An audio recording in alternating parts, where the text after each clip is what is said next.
sino para todos los que creemos en Cristo, ¿sí? Eso sí, todas las promesas hay que verlas en su contexto. Pero en sí las promesas que trae la Biblia para su pueblo son promesas que nos deben de dar aliento. Aquí vamos a ver el ejemplo del perdón nada más, pero hay que entender las promesas que están a lo largo de la Biblia. Y entre otro paréntesis, por eso hay que tener cuidado con el dispensacionalismo, que ve dos pueblos diferentes y no un solo pueblo. Al ver dos pueblos diferentes, vamos a malinterpretar ciertas promesas que están en la Biblia. ¿Ok?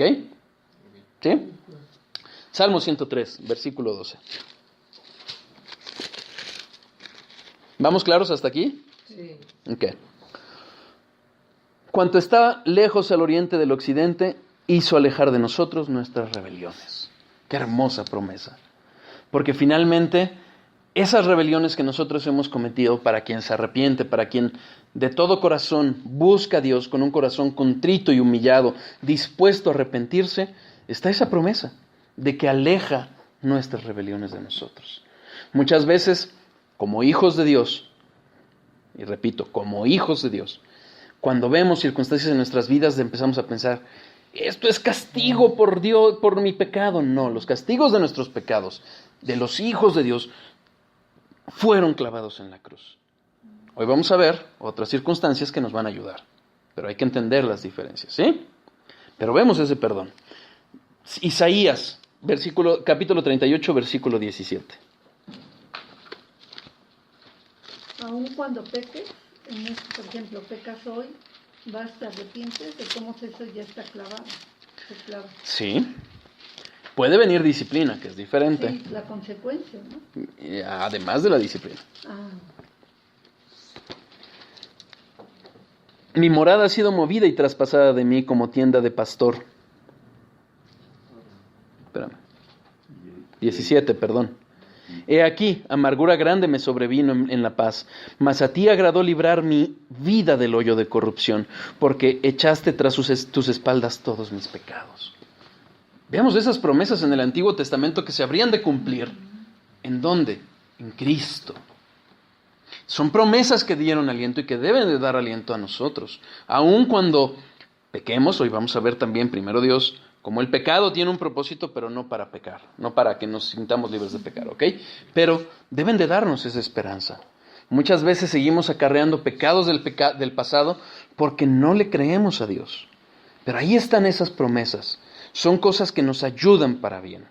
La palabra de Dios por sí misma, la palabra de Dios está puesta por Dios, ¿para qué? Para nuestro bien. Segunda de Timoteo 3:16.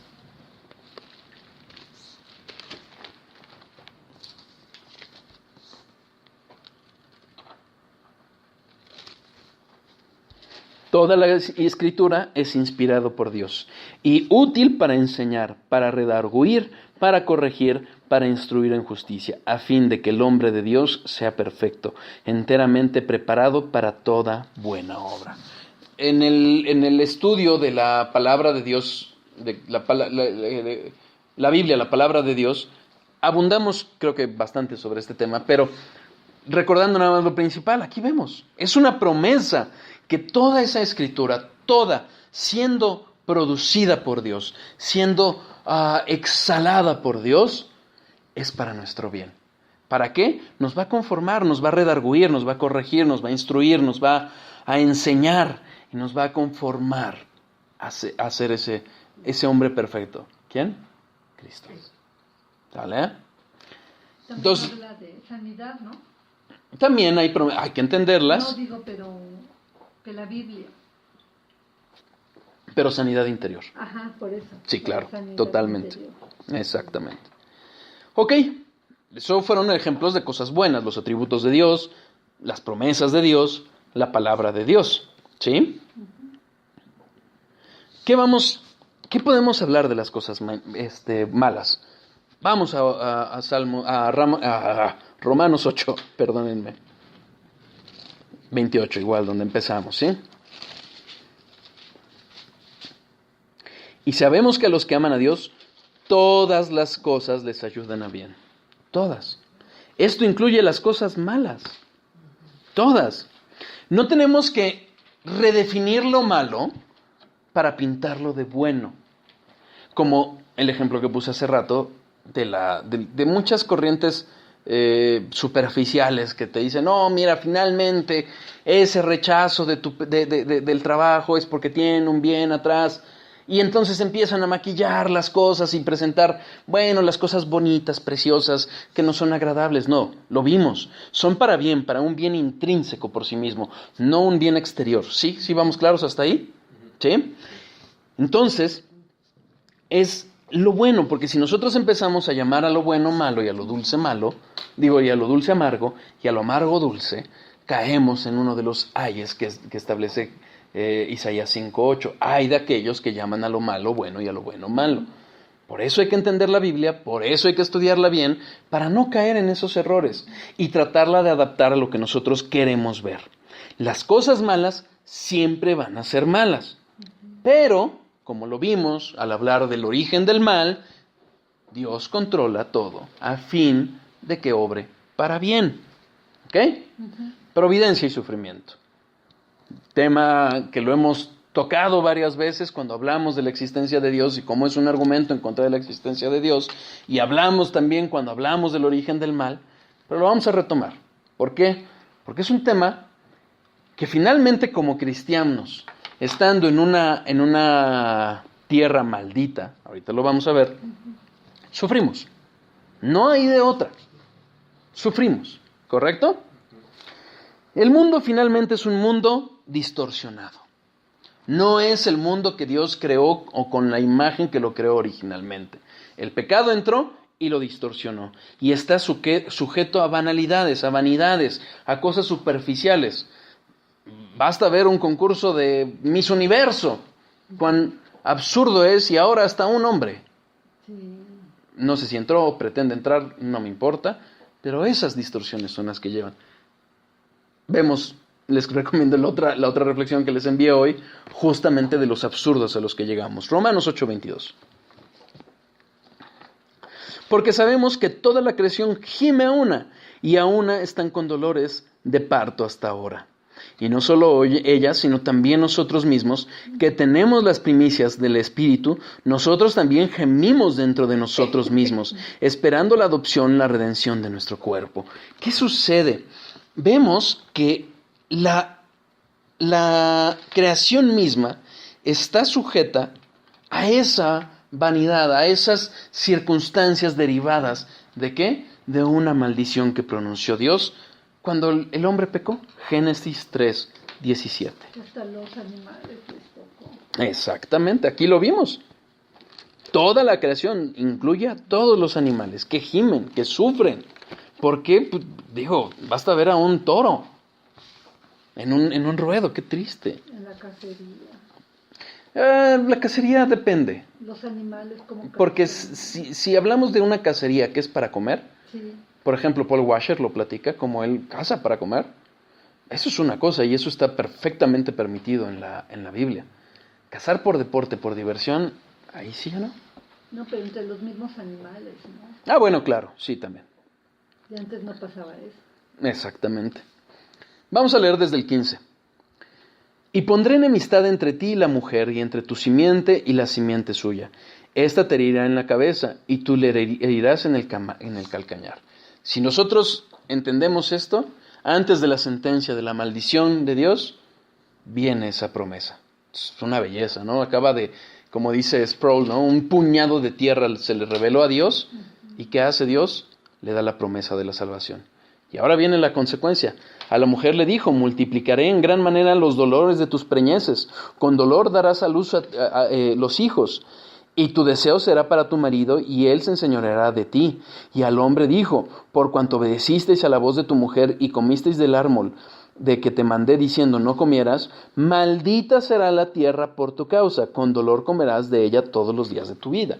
Finalmente hay una maldición que pronuncia Dios sobre toda la creación. ¿Por qué? Porque el hombre iba a enseñorearse sobre toda la creación. A eso lo mandó.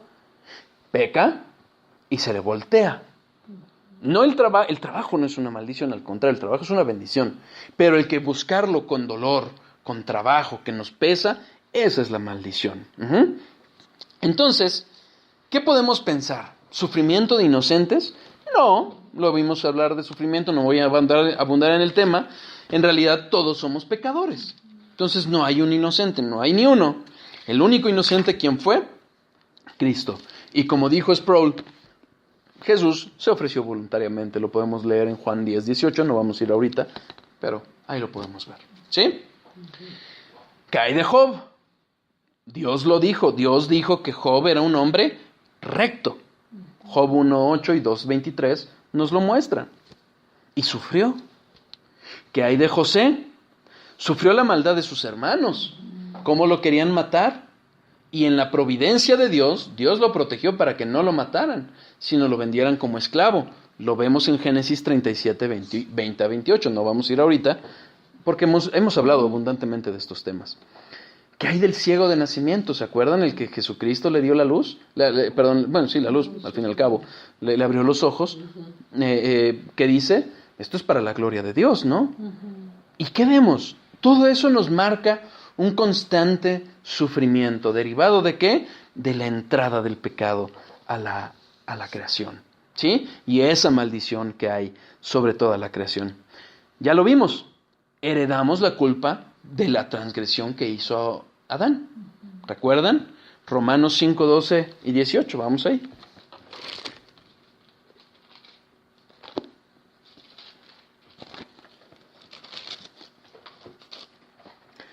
Romanos 5:12. Por tanto, como el pecado entró en el mundo por un hombre, y por el pecado la muerte, así la muerte pasó a todos los hombres, por cuanto todos pecaron. Versículo 19.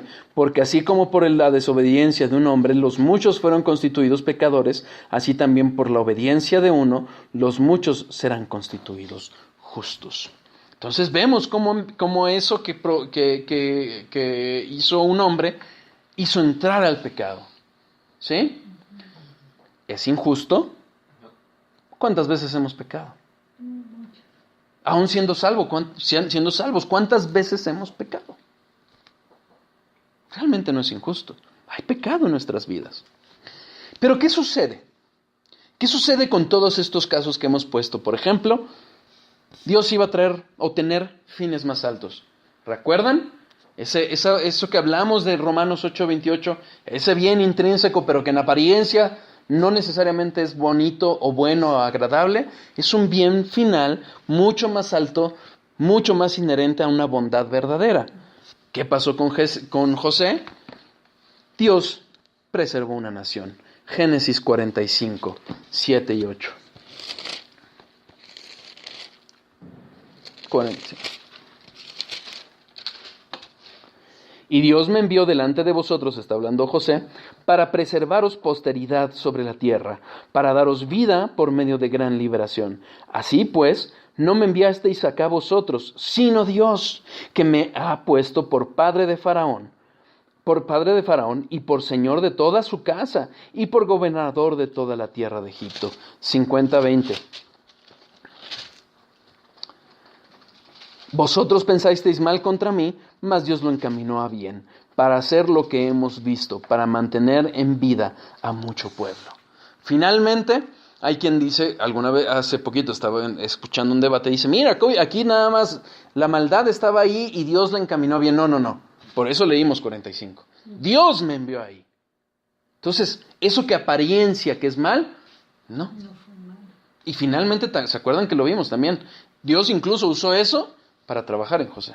No voy a adentrarme en el tema, pero lo vimos. ¿Qué pasó con el ciego? Dios usó eso que iba a pasar en el ciego para glorificar a su Hijo, para instruir a otros acerca de la deidad de su Hijo. Juan 9:3.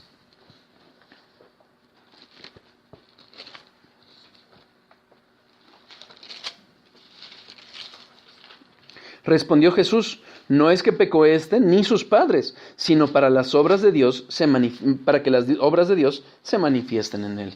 Finalmente se iba a glorificar. Aún el sufrimiento del único inocente de Jesucristo lo usó Dios. ¿Para qué? Para darnos vida eterna. Juan 12:24. De cierto os digo, que si el grano de trigo no cae en la tierra y muere, queda solo,